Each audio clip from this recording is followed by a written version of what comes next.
Hey guys, welcome back to Stuff Steve Likes, and I think I like doing these driving videos. It just kind of gives me time to reflect and time to talk, and I've got a lot of extra time in the car, so I'll probably keep doing them just when anything comes to my mind.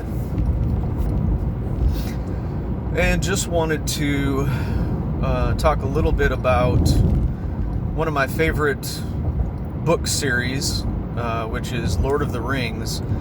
And I was just thinking today about identifying with Gollum. And when I was a kid and I read through Lord of the Rings, I really despised Gollum. I really thought that was a character that I thought not necessarily could have been left out of the book, but it was a character that I did not identify with. It was a character that I thought was beneath everyone else in the book, that was really not necessarily a stain on the book's heroic nature and everything, but just I saw him as really the failure of the book. But what I've found is, as I get a little bit older, now I'm in my early 40s, is that Gollum is probably the one that I identify with the most. And maybe not for obvious reasons, but for the subtlety of the character. When you're young, you're just reading a book on its face value, and you're rooting for the heroes, and you're booing for the villains and all that stuff. And I still do the same thing, but I think that as you get a little bit older and get a little bit more wise to the world, you find yourself identifying with kind of the underdogs in the book a little bit more, because as you go through life, as you've changed jobs, changed locations, gone through life experiences, you find that failure is part of life. You find that you're not really always as great of a person as your ideal. You kind of have this idea in your head, when I grow up I'm going to be this, that, or the other thing. You ask kids what they want to be when they grow up. They want to be an astronaut, they want to be a doctor, they want to be great scientist, all these amazing things. Well, most of us don't grow up to be that, and there's nothing wrong with taking a regular day job. There's nothing wrong with that. But I think when you're a kid, you kind of have this, I would say, delusion of grandeur in your mind, and you think that you're going to be this great person that is going to do all these amazing things, and people are going to look at me as a hero, and people are going to look up to me, and really I'm going to be the aspiration of many other people. And you find that that's not necessarily the case. And even those of us that have achieved great things have a great many failures in our lives. And that's why, as I've gone through the years, I've really found myself identifying with Gollum more and more, because when you think about his story, you think about somebody that was just out fishing. He was just out fishing with his relative. What's his relative's name? Deagle, I think. Yeah. And nothing, no big deal. I guess according to the book, it was his birthday and all that, and that kind of plays into the story. But he finds, they find the ring, and Smeagol, something gets him. Something in his mind just clicks, and he finds something that he feels he can't do without. And as ugly as it is, he ends up killing his relative. He ends up killing Deagle for that ring. And the first thing he does is he justifies it. He says, "It is my birthday. I deserve it. I should have it. You should give it to me." He doesn't give it to him. He ends up killing him. And I think as humans, when we find that thing that is vying for our attention, even in a, it can be a healthy way, it can be an unhealthy way, whatever, in a way that is unnatural, the first thing we do is we justify it. We say, well, I'm under a lot of stress, or I'm, I've worked hard, I deserve this, whatever it is. We end up doing something that is very dangerous, and that is we set up an idol. We set up something that we feel is important and that deserves our attention, when in all actuality, 99% of the time that thing is not that big of a deal, is not that important, and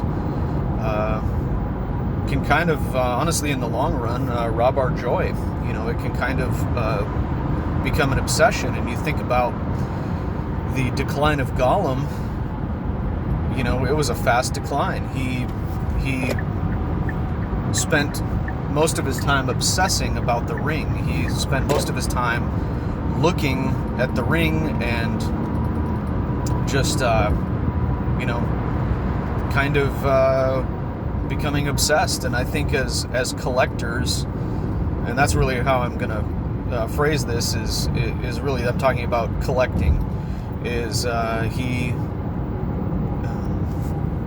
became obsessed with it and kind of became an outcast because he was just constantly obsessed about it, and it became his precious. It became the one thing that made him happy. And definitely when it comes to collecting, I can empathize with that character, because you think, oh, this is going to make me so happy. I'm going to get this musical instrument, and it's going to make me so happy. I'm just, this is the one. This is it. This is the one. That's all. This is all I need. I'm never going to buy another one. And then what do you know, 6 months down the road, you're like, I'm kind of bored with this. And then you're like, man, they had that really good deal, and I think I'm going to get that other one. And that, that's kind of the last one. That's the one that's really going to make me happy. And it could be that way with knives, watches, guns, coins, baseball cards. I mean, anything you can collect. There's always that, oh, this is going to be the one that's really going to make me happy. And then it doesn't. It doesn't. I mean, we don't learn, do we? And, Gollum never learned.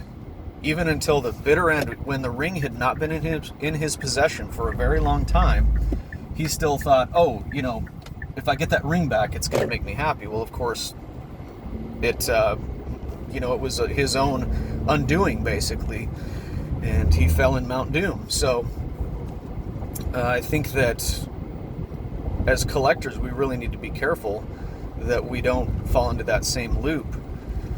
And again, I don't think collecting is bad. I don't think collecting is evil or anything like that. But I think becoming obsessive to where, oh, this is my own, my precious, all this, definitely can be dangerous, because it can affect your relationships. It can affect your finances.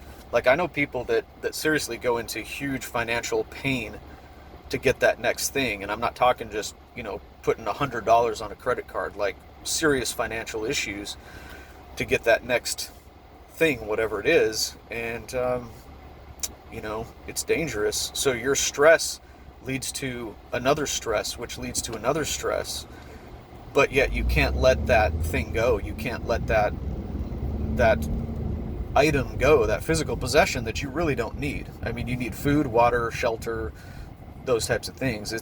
You don't need another watch. You don't need another knife. You don't need another whatever RC car. You don't need another camera. Whatever it is that you collect,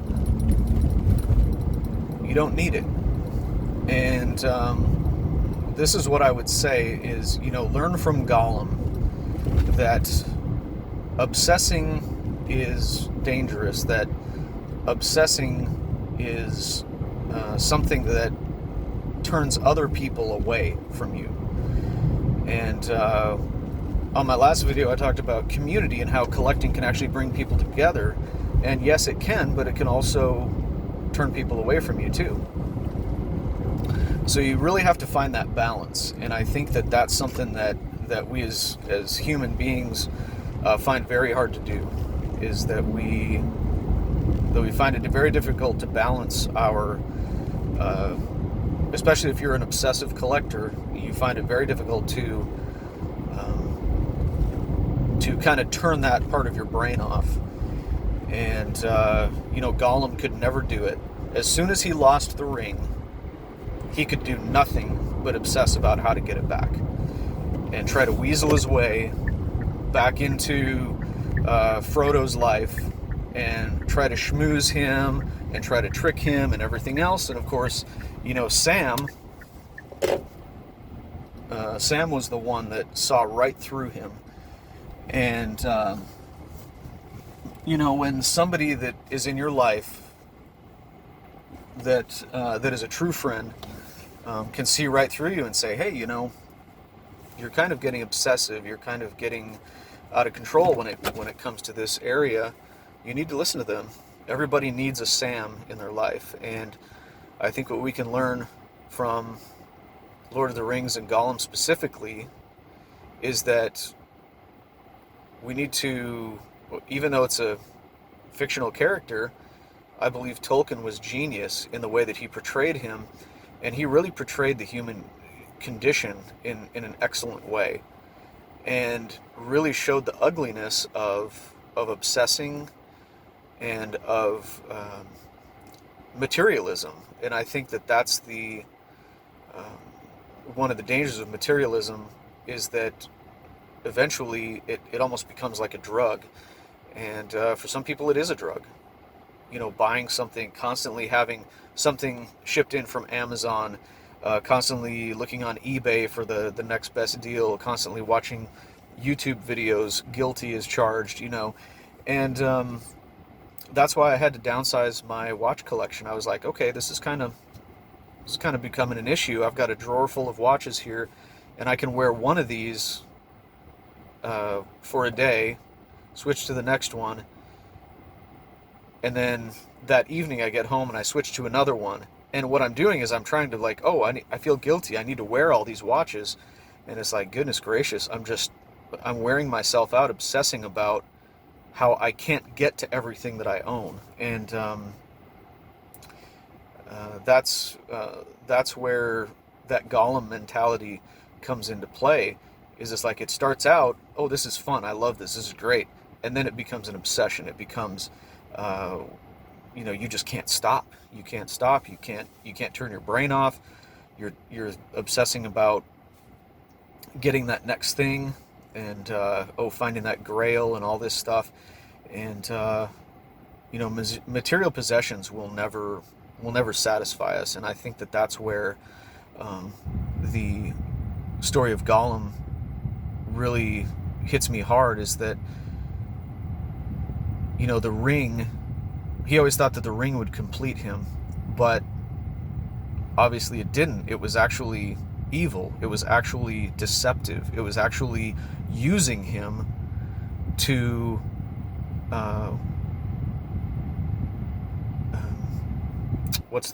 to bring about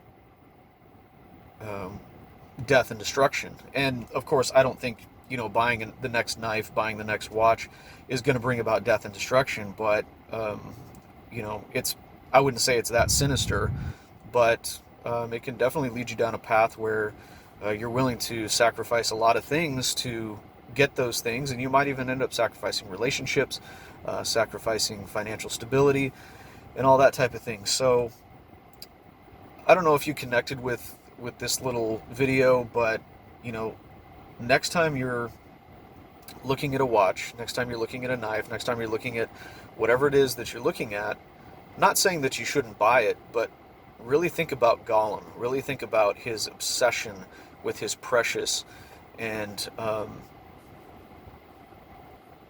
you know, the things that are truly precious to us, our relationships, our um, you know, our mental health, our physical health, all those things that should be precious to us. A lot of times we let them go for trinkets, for shiny things. And we really need to be careful. So let's all take a lesson from Gollum. If you haven't read Lord of the Rings, I definitely recommend it. Really great read. And I think now that I'm a little older, I think out of all the characters, Gollum is the one that has taught me the most. So anyway, I hope you enjoyed this little driving video again. I'll try to keep doing these as things keep coming to my mind. And we'll see you on the next video. Thanks. Bye.